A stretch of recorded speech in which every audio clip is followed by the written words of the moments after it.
This week we begin reading about the story of Yosef and his brothers. It's obviously a narrative cycle that takes us through the end of Sefer Breshit. Famously, the story of Yehuda and Tamar, which comes in Perek Lamed in chapter 38, sort of breaks up the beginning of this story. It so much so breaks up that Sefer Breshit feels a need to remind us in the beginning of Perek Lamed what had happened previously and gives us a recap of the fact that Yosefa was sold, he was brought to Mitzrayim. That really just comes to remind us how much the story of Yehuda and Tamar is almost an interruption. And the question I want to ask in this quick video of ours about the parasha is, what does the story of Yehuda and Tamar do? How does it serve the broader Yosef story? Both in regards to the development of Yehuda as a person, and also, even though Yosef is not a character in that story, what it does to reflect or also serve the way we look at the development of Yosef throughout the stories.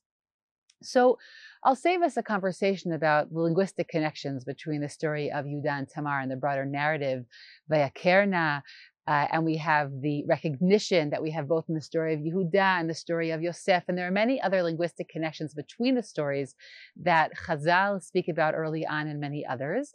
I really want to focus more about similarities between the stories. So for example, we have that Yehuda, initially it says, Vayered me'et achav, that he sort of separates from his siblings. And we have a question, does he separate because he chooses to leave, as says some of the Parshanim? Perhaps like the Bechor Shor, who says he was so distraught or so disturbed by the pain that had been caused to his father that he chose to leave so that he wouldn't have to leave, he wouldn't have to stay and watch that. Or perhaps like Rashi, who quotes the Midrash that says that his brothers actually send him away. Yehuda is really pushed away by his brothers, also, of course, in a way that mimics the fact that they send Yosef away. So immediately after selling Yosef, they, according to some, actually send Yehuda away as well. But when he goes away, and it's a question, and most likely the story actually starts well before the sale of Yosef happens. But in this storyline we have in Perek Lamed Chet, we have Yehuda actually experiencing something very similar to what his father does. He loses more than one child. He loses a wife and goes through a mourning process as well. And most importantly, probably, he becomes humbled by a very, very difficult experience. He has this encounter with Tamar, gets himself into a very uncomfortable situation that he didn't intend to be in, and ultimately admits the fact that she was correct and he behaved incorrectly by not giving her his son as a husband. Now, what happens throughout that story is that Yehuda, who initially starts off in a clearly very leadership-like position among his brothers, essentially becomes humbled through a very, very difficult chapter of his life, where again, he experiences profound loss and also makes a very, very big mistake. I think that experience that Yehuda goes through there is really, really influential in the Yehuda we meet later on. The Yehuda who, when he comes to Yosef in Parashat Vayigash, he says explicitly to his brother, who he doesn't yet know is his brother, Pen er'e bera asher yimtza et avi.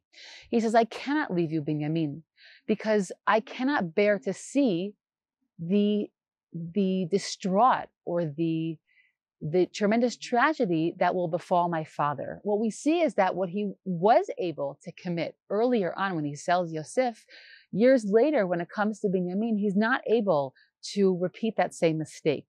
And that, I think, is a tremendous change we see in the figure of Yehuda. Of course, again, later on will be the kingdom of Yehuda, and perhaps sets precedent also for David HaMelech, who will also be able to admit mistake.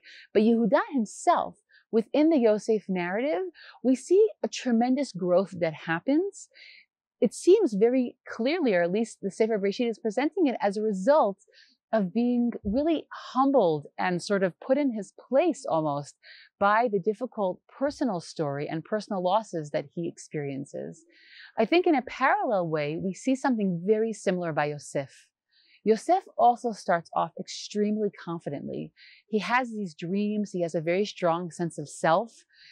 He is sold, which I can only imagine is a very painful experience. We're only told much later in a flashback to the story that he actually begged for his life, but we're not told that in the actual sale itself in Perek Lamed Zayin.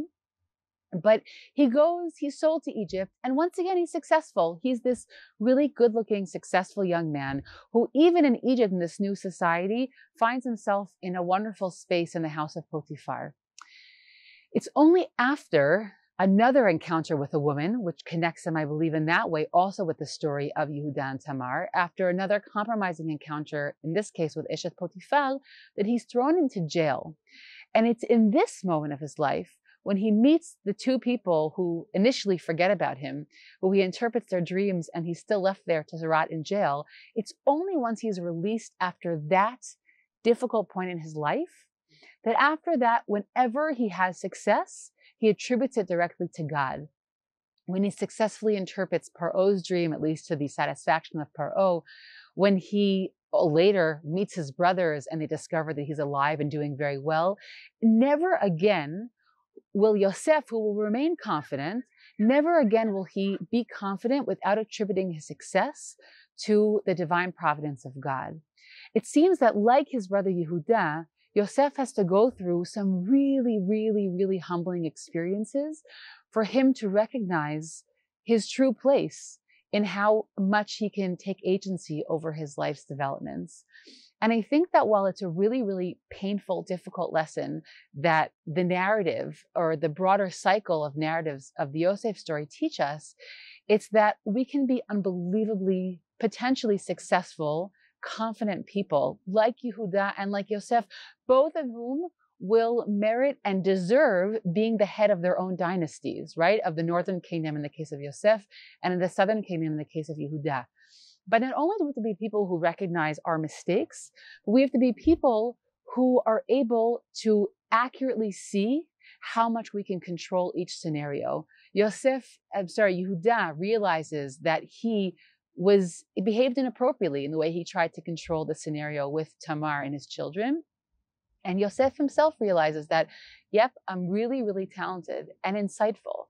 And I'll even be the second in command in Egypt. But if I don't truly recognize the place of God and vis-a-vis that, my place in the story, then my whole perception of the events will be wrong and I won't be able to be successful.